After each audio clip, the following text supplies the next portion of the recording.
ফেলে দেওয়া এই মেহগনি ফল থেকে লক্ষ লক্ষ টাকা আয় করছেন যশোরের কিছু সংখ্যক পরিবার।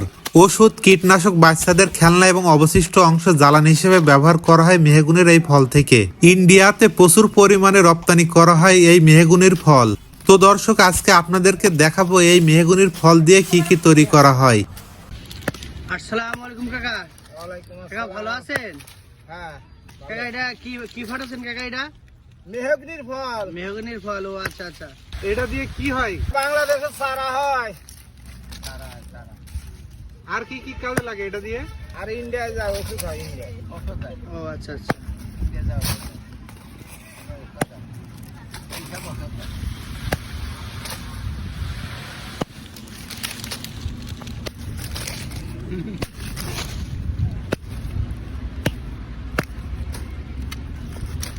এই ফল আপনার কোথা থেকে সংগ্রহ করেন?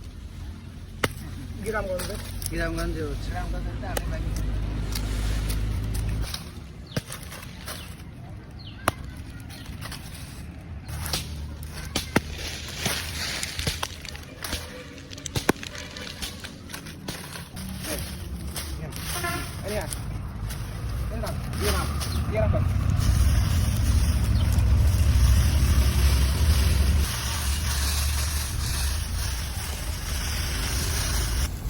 কি করছেন ভাই আপনি?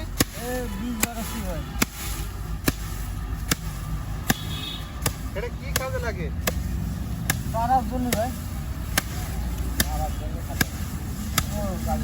ওষুধের কাজ হয়। ওষুধের কাজ হয় সারা। সারার জন্য ওষুধ বানায় ইন্ডিয়ায় যায় ভাই এগুলো? বাংলাদেশে কোথাও যায় না? বাংলাদেশে সারার জন্য নেয়, কেমন লাগবে।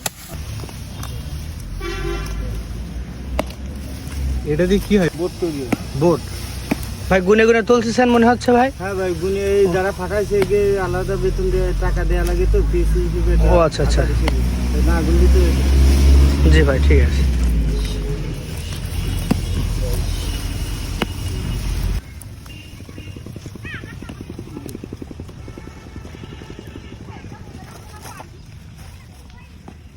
ভাই কতদিন শুকানো লাগে ভাই এগুলা?